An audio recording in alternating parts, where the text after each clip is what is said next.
Hello friends, मैं हूं खुशबू और मैं आज आप लोगों के लिए लेकर आई हूं मटर पनीर की बिल्कुल सी आसान सी रेसिपी, जिसे बिगनर भी बना सकते हैं, बल्कि जिसे कुकिंग नहीं आती है वो भी इस रेसिपी को घर पर आसानी से बना सकते हैं घर के सामानों के साथ। क्योंकि फ्रेंड्स, जब हम रेस्टोरेंट स्टाइल में किसी रेसिपी को बनाने की कोशिश करते हैं तो उसमें इतने सामान या फिर उसे बनाना इतना मुश्किल होता है कि घर पर हम उसे अब बना ही नहीं पाते हैं। तो फिर मैं इसी रेसिपी को आसान और घर के सामानों के साथ बनाना बताऊँगी। तो फिर यहाँ इसे बनाने के लिए मैंने यहाँ मटर आधा किलो, काजू 10, 2 प्याज, टमाटर 1, हरा मिर्चा 2 और पनीर 250 ग्राम के करीब है। और साथ में मैंने यहाँ टमाटो सॉस भी लिया है।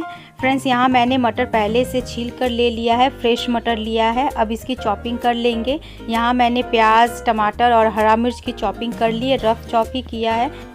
इधर मैं कुछ खड़े मसाले ले लूँगी। अदरक 1 से 1.5 इंच, लहसुन 6 कलियाँ और 1 चम्मच गोल की। और इधर पनीर फ्राई करने के लिए मैंने कढ़ाई को गर्म होने के लिए रख दिया था। फ्रेंड्स, इसमें हम पनीर डाल देंगे। यहाँ मैंने रिफाइंड तेल करीब 4 चम्मच ही डाला है। और पनीर को हम पहले से नहीं काटेंगे, पहले इसे हम फ्राई कर लेंगे। फ्रेंड्स, पनीर को गोल्डन ब्राउन करना है और यहाँ गैस के फ्लेम को हाई रखना है। फ्रेंड्स, फिर इधर मैं एक बाउल लूँगी और बाउल में हम कुछ आइस क्यूब ले लेंगे और साथ में इसमें 1 गिलास पानी डालेंगे और इसी ठंडे ठंडे पानी में हम पनीर को डाल देंगे। पनीर इससे एकदम सॉफ्ट हो जाएगा। फ्रेंड्स, आप पनीर के किसी भी रेसिपी को बनाएं, आप इसी तरह पनीर को फ्राई करके पहले ठंडे पानी में डाल दें। इधर मैंने कढ़ाई में जो तेल बचा हुआ था उसी में हम हरा मिर्चा, प्याज, टमाटर जो मैंने पहले से काट के रखा था उसे हम भून लेंगे। पहले मैंने प्याज को 2 मिनट भून लिया था, उसके बाद हम टमाटर भी डालकर 2 मिनट इसे भून लेंगे और साथ ही इसमें हम नमक भी डाल देंगे। फ्रेंड्स, मैंने यहाँ 1.5 चम्मच नमक लिया है, क्योंकि मैंने यहाँ नमक एक साथ ही डाला है ग्रेवी के लिए। आप टेस्ट के अकॉर्डिंग नमक कम ज़्यादा कर सकते हैं। और फिर से ढककर 2 मिनट तक भून लेंगे। देखिए, थोड़ा सा प्याज टमाटर थोड़ा सॉफ्ट हो जाए, इसमें हम साथ में इसी स्टेज पर हम कुछ खड़े मसाले और काजू भी डाल देंगे। फ्रेंड्स, यहाँ मैंने 10 काजू लिया है, जिसे हम ऐड कर देंगे। और साथ ही जो मैंने मसाले पहले से निकाल के रखा था, अदरक, लहसुन और गोल की, उसको भी डाल देंगे और इसे भी हम 2-3 मिनट तक भून लेंगे। फ्रेंड्स, यहाँ हमें ज़्यादा नहीं भूनना है, बस 2-3 मिनट तक ही भूनना है और फिर गैस को ऑफ कर देंगे। देखिए, इतना ही भुनना है और इसे थोड़ा ठंडा होने देंगे। थोड़े ठंडा हो जाने के बाद इसका हम एक फाइन पेस्ट तैयार कर लेंगे। फ्रेंड्स, इसे मिक्सर जार में डालने से पहले इसे अच्छी तरह से ठंडा कर कर ही डालें। इसे यहाँ पर इस बात का आप बिल्कुल ध्यान रखिएगा, स्पेशली जो बिगनर है, इसके बाद ही इसका पेस्ट बनाएं, नहीं तो ये पूरा बाहर आ जाएगा। इसीलिए आप इस बात का ज़रूर से ध्यान रखिए। फ्रेंड्स, देखिए मेरा पेस्ट तैयार हो चुका है।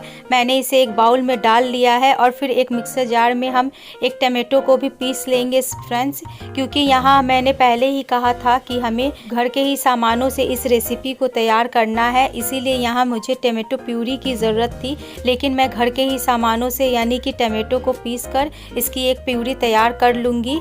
और फिर चलिए हम पनीर को भी काट लेते हैं। यहाँ मैंने 15 मिनट के करीब पनीर को ठंडे पानी में रखा था।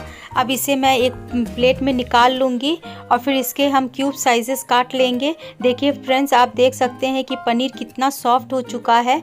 इसे मैं काट कर भी आपको दिखाती हूँ।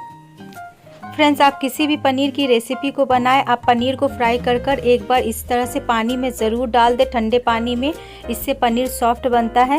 देखिए कितना सॉफ्ट बना है। और इससे मटर पनीर, पनीर चिल्ली कुछ भी बनाइए, बहुत ही डिलीशियस बनेगा। इधर मैं कढ़ाई में 5 से 6 चम्मच रिफाइंड तेल फिर से डाल देंगे और फिर यहाँ मैं कुछ खड़े मसाले यूज़ कर रही हूँ। 2 तेज़पत्ता, दालचीनी का 1 टुकड़ा, 2 इलायची, 2 लौंग, ये सब डाल देंगे। और साथ में इसमें जो मैंने पहले से पेस्ट तैयार करके रखा था उसे भी डाल देंगे। फ्रेंड्स, यहाँ पर भी आप बिल्कुल एक बात का ध्यान ज़रूर से रखेंगे कि यहाँ पे जो हम पेस्ट डालेंगे कढ़ाई में, इसे आप दूर से ही डालें, क्योंकि ये बहुत उड़ता है। तो फिर फ्रेंड्स, आप इसे ढक ढक कर ही फ्राई कीजिए। 2-2 मिनट तक ढक ढक कर इसे फ्राई कीजिए। फ्रेंड्स, जब तक इसमें से तेल रिलीज़ नहीं होगा तब तक ये इसी तरह से उड़ेगा। आप देख सकते हैं, इसे हमें इसी तरह से ढक कर फ्राई करना है। करीब 2 से 3 मिनट तक इसे ढक ढकेंगे और फिर से खोलकर एक बार चलाएंगे, नहीं तो फिर ये नीचे से सट जाएगा और जलने लगेगा। इस स्टेज पर मैं यहाँ पर लाल मिर्च पाउडर 1.5 चम्मच डालूंगी। फ्रेंड्स, यहाँ मैंने कश्मीरी लाल मिर्च लिया है। आप चाहे तो यहाँ पर अपने टेस्ट के अकॉर्डिंग लाल मिर्च पाउडर को कम ज़्यादा कर सकते हैं। देखिए फ्रेंड्स, थोड़ा सा फ्राई होने के बाद यहाँ मैंने जो टमाटर पहले से पीस के रखा था उसे भी डाल दूंगी और आधा चम्मच हल्दी भी इसके साथ डाल दूंगी और फिर इसे ढक दूंगी। फ्रेंड्स, इसी तरह से आप इसे ढक के कीजिए। देखिए हमारा तेल थोड़ा थोड़ा रिलीज होने लगा है। फ्रेंड्स, इसे फ्राई होने में करीब 10 मिनट लगता है, तो आप इसी तरह से इसे ढककर फ्राई कीजिए। देखिए हमारा तेल पूरा से रिलीज़ हो चुका है और जो ये ग्रेवी बाहर उड़ कर निकल रहा था फ्रेंड्स, वो भी होना बंद हो गया है।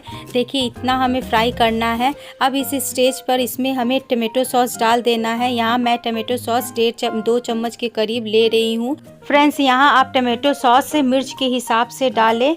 मिर्च कम ज़्यादा करे तो टमाटो सॉस भी थोड़ा कम ज़्यादा कर दे। अब इस स्टेज पर यहाँ मैं मटर डाल दूँगी और मटर को डालकर थोड़ी देर इसे फ्राई करूँगी। इससे मटर भी सॉफ्ट हो जाएगा। इसे ढककर 2-3 मिनट तक फ्राई करने के बाद इसमें हम कस्तूरी मेथी भी ऐड कर देंगे। फ्रेंड्स, कस्तूरी मेथी को आप इस तरह से हाथ पर क्रश करके डालिए, इससे इसका स्मेल और फ्लेवर दोनों बढ़ जाता है। और फिर इसे 2 मिनट तक चलाकर इसके साथ मैं गरम मसाले भी डाल दूँगी। गरम मसाला पाउडर मैंने यहाँ 1 चम्मच के करीब लिया है फ्रेंड्स, और फिर इसे ढककर थोड़ी देर के लिए छोड़ दूँगी। देखिए फ्रेंड्स, थोड़ी देर के बाद तेल पूरा से रिलीज़ हो गया है और इधर मेरा मटर पनीर भी बनकर पूरी तरीक़ा से रेडी है। तो अब इसमें हम लास्ट स्टेज पे इसमें हम पनीर डाल देंगे, जिसे मैंने पहले से फ्राई करके रखा था, और फिर इसे अच्छी तरह से मिला देंगे। और मिलाने के साथ साथ इसमें हम थोड़ा पानी भी ऐड कर देंगे। फ्रेंड्स, देखिए मैं यहाँ पर ज़्यादा नहीं, बस 3 से 4 चम्मच ही पानी डालूँगी, क्योंकि हमें इसे ज़्यादा पतला नहीं करना है। देखिए फ्रेंड्स, आप इसी हिसाब से पानी कम ज़्यादा डालिए। इसे ज़्यादा आप पतला नहीं कीजिए, नहीं तो फिर ये इसका ग्रेवी थिक नहीं होगा। इसे इतना ही थिक रखना है फ्रेंड्स। अब इसे हमें ढककर 2 मिनट के लिए छोड़ देना है। यहाँ हमें गैस के फ्लेम को एकदम लो कर देना है। देखिए हमारा मटर पनीर बनकर पूरा रेडी है। आप इसे सर्व कीजिए डिनर में, लंच में, या फिर आप इसे जब चाहें बनाइए। अगर कोई गेस्ट आए घर पर तो आप इस रेसिपी को ज़रूर से बनाइए फ्रेंड्स। एकदम रेस्टोरेंट स्टाइल में शादी वाला डिलीशियस सा मटर पनीर का फ्लेवर है। तो आप इस रेसिपी को ज़रूर ट्राई कीजिए। और मेरे चैनल पर नए हैं तो आप मेरे चैनल को सब्सक्राइब कीजिए और लाइक कीजिए, शेयर कीजिए, और फ्रेंड्स बेल आइकन को ज़रूर से क्लिक कीजिए। Thank you.